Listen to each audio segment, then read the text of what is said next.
Hello दोस्तों, मेरा नाम है आकाश और आप देख रहे हैं ओन जी की यूट्यूब चैनल। दोस्तों आज हम स्टार्ट करेंगे SSC MTS 14 June third shift 2023 के सही प्रश्नों के बारे में करेंगे जो एग्जाम में पूछे गए। ठीक है दोस्तों मैं जितने भी क्वेश्चन कराऊंगा आपको सब रियल और ऑथेंटिक क्वेश्चन कराऊंगा। ठीक है तो दोस्तों आप वीडियो को पूरा ध्यान से देखना। तो शुरुआत करते हैं दोस्तों आज के हमारे पहले क्वेश्चन से। आज का दोस्तों क्वेश्चन पूछा गया था पहला, नाइट्रोजन का परमाणु क्रमांक कितना होता है। तो नाइट्रोजन का परमाणु क्रमांक 7 होता है। ठीक है, ये आपको ध्यान रखना है। ठीक है दोस्तों, इसके अलावा दोस्तों हाइड्रोजन का कितना होता है। तो हाइड्रोजन का 1 परमाणु क्रमांक होता है। ठीक है दोस्तों, मैं आपको जितने भी तत्व दोस्तों 20 तक मैं आपको सारे बताता हूँ। ठीक है, क्रम से सबसे पहले आता है दोस्तों हाइड्रोजन, उसके बाद हीलियम, फिर लिथियम, फिर beryllium, boron, carbon, nitrogen, oxygen, fluorine, neon, sodium, magnesium, aluminium, silicon, phosphorus, sulphur, chlorine, argon, potassium और कैल्शियम। ठीक है दोस्तों, मैंने आपको 20 तक बता दिए थे दोस्तों, आप चाहो तो उसको नोट कर सकते हो। ठीक है, इसके अलावा दोस्तों लोहे की बात करते हैं तो लोहे का परमाणु क्रमांक कितना होता है दोस्तों। तो 26 होता है। ठीक है, इसके अलावा दोस्तों चांदी का परमाणु क्रमांक कितना होता है दोस्तों।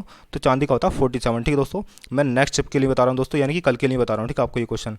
इसके अलावा दोस्तों सोने की बात करते हैं तो सोने का परमाणु क्रमांक कितना होता है दोस्तों। तो सोने का होता है 79। ठीक है, परमाणु क्रमांक। इसके अलावा दोस्तों जिंक की बात करते हैं तो जिंक का होता है 30। ठीक है, ये आपको ध्यान रखना है। अगले क्वेश्चन की बात करते हैं दोस्तों। अगला क्वेश्चन पूछा गया था, गंगा नदी कौन कौन सी नदियों से मिलकर बनती है दोस्तों। तो गंगा नदी भागीरथी और अलकनंदा। ठीक है, भागीरथी नदी जब देवप्रयाग में अलकनंदा से मिलती है तब जाकर दोस्तों गंगा नदी का निर्माण होता है। ठीक है, ये आपको ध्यान रखना है। ठीक है दोस्तों, इसके अलावा दोस्तों गंगा नदी की प्रमुख सहायक नदियों की बात करते हैं तो गंगा नदी की सहायक नदियां हैं यमुना, रामगंगा, सरयू, गंडक, कोसी, माही नदी और सोन नदी। ठीक है, इसके अलावा दोस्तों ये इनकी महत्वपूर्ण नदियां। ठीक है, सहायक नदियां। ठीक है, ये आपको ध्यान रखना है। ठीक है, अगले क्वेश्चन की बात करते हैं दोस्तों। अच्छा दोस्तों, इसके अलावा एक क्वेश्चन यहाँ से बनता है कि गंगा नदी को पद्मा के नाम से किस देश में जाना जाता है दोस्तों। तो बांग्लादेश में गंगा नदी को पद्मा के नाम से जाना जाता है और ब्रह्मपुत्र नदी को ठीक है जमुना के नाम से जाना जाता है। ये आपको ध्यान रखना है इस क्वेश्चन के बारे में। अगले क्वेश्चन की बात करते हैं दोस्तों। अगला क्वेश्चन पूछा गया था, एशिया को अफ्रीका महाद्वीप से कौन अलग करता है दोस्तों। तो लाल सागर करता है। ठीक है, लाल सागर जो है दोस्तों एशिया को अफ्रीका महाद्वीप से अलग करता है। ठीक है, ये आपको ध्यान रखना है। इसके अलावा दोस्तों यूराल पर्वत एशिया को यूरोप से अलग करता है। ठीक है, ये भी आपको ध्यान रखना है। ठीक है दोस्तों, ये आने वाली शिफ्टों के लिए दोस्तों मैं आपको इंपॉर्टेंट फैक्ट बता रहा हूँ। ठीक है, तो आप वीडियो को ध्यान से देखना। ठीक है दोस्तों, और जो लोग हमारे चैनल पर नए आए हो हमारे चैनल को सब्सक्राइब और वीडियो को लाइक जरूर करना। ठीक है, अगला क्वेश्चन दोस्तों पूछा गया था, छठ पूजा किस राज्य में मनाई जाती है। तो छठ पूजा बिहार राज्य में मनाई जाती है। ठीक है दोस्तों, मैंने आपको कई बार बता दिया ये क्वेश्चन। ठीक है दोस्तों, छठ पूजा में क्या होता है दोस्तों। तो छठ पूजा में सूर्य भगवान की पूजा होती है। ठीक है, ये आपको ध्यान रखना है। इसके अलावा दोस्तों बिहार के अलावा छठ पूजा झारखंड में मनाई जाती है, पश्चिम बंगाल, पूर्वी उत्तर प्रदेश और नेपाल के तराई क्षेत्रों में छठ पूजा मनाई जाती है। ठीक है, ये आपको ध्यान रखना है। अगला क्वेश्चन दोस्तों पूछा गया था, पुरुष T20 वर्ल्ड कप 2022 किस देश ने जीता दोस्तों। तो ये इंग्लैंड ने पाकिस्तान को हराकर जीता। ठीक है, ये आपको ध्यान रखना है।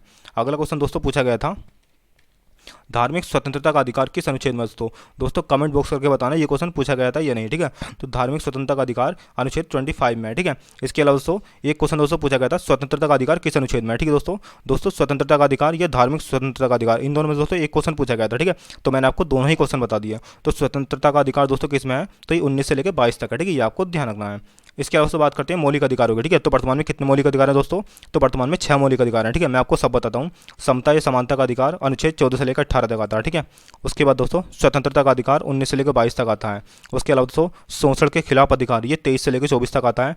उसके अलावा दोस्तों धर्म की स्वतंत्रता का अधिकार ये अनुच्छेद 25 से लेकर 28 तक आता है। ठीक है, उसके अलावा दोस्तों संस्कृति और शिक्षा अधिकार, ठीक है, ये किस में आते हैं दोस्तों। तो ये 29 से लेकर 30 तक आता है। ठीक है, आपको ध्यान रखना है। इसके अलावा दोस्तों संवैधानिक उपचारों का अधिकार ये किस में आता है दोस्तों। तो ये अनुच्छेद 32 में आता है। ठीक है, ये आपको ध्यान रखना है। ठीक है दोस्तों, आने वाली शिफ्टों के लिए यहाँ से क्वेश्चन जरूर बनेगा। ठीक है दोस्तों, शुरुआत में कितने मौलिक अधिकार हुआ करते थे। तो शुरुआत में 7 मौलिक अधिकार हुआ करते थे। ठीक है, एक संपत्ति का अधिकार था लेकिन अब उसको कानूनी अधिकार में डाल दिया गया है। ठीक है, अच्छा दोस्तों संपत्ति के अधिकार को किस अनुच्छेद मतलब किस संशोधन द्वारा उसको अलग किया गया था।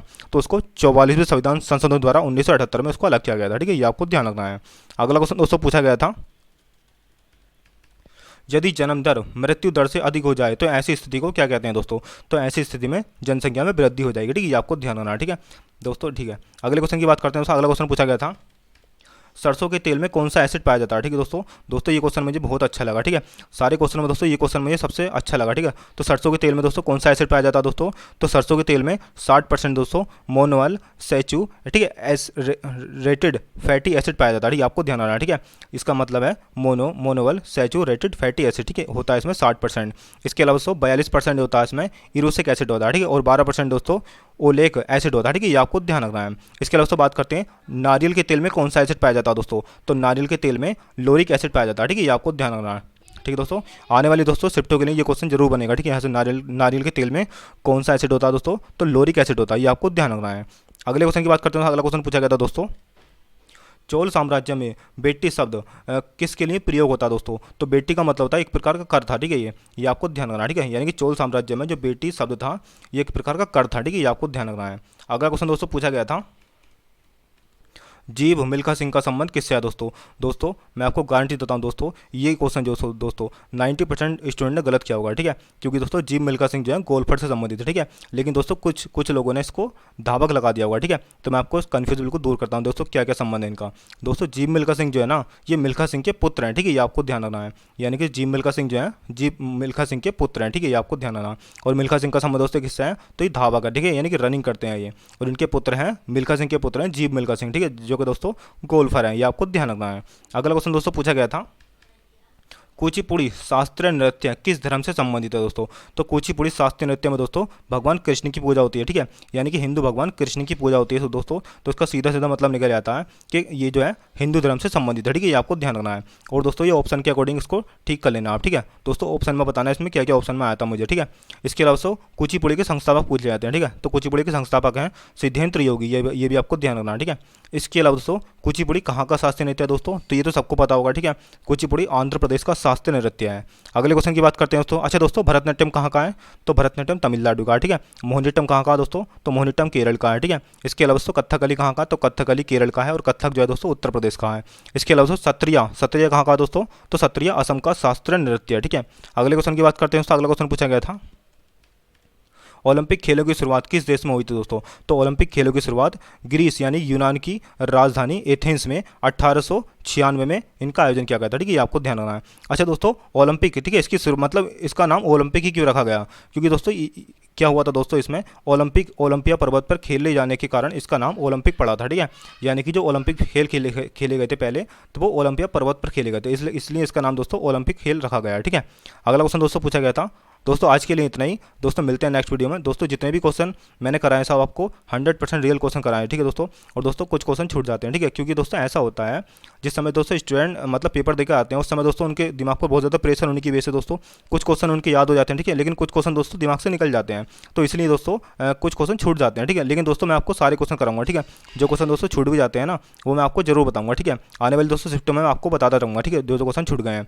दोस्तों आज के लिए इतना ही, मिलते हैं नेक्स्ट वीडियो में, तब तक के लिए जय हिंद जय भारत। दोस्तों अगर वीडियो आपको अच्छी लगी हो तो हमारे चैनल को सब्सक्राइब और वीडियो को लाइक जरूर करना, ठीक है। मिलते हैं नेक्स्ट वीडियो में, तब तक के लिए जय हिंद जय भारत।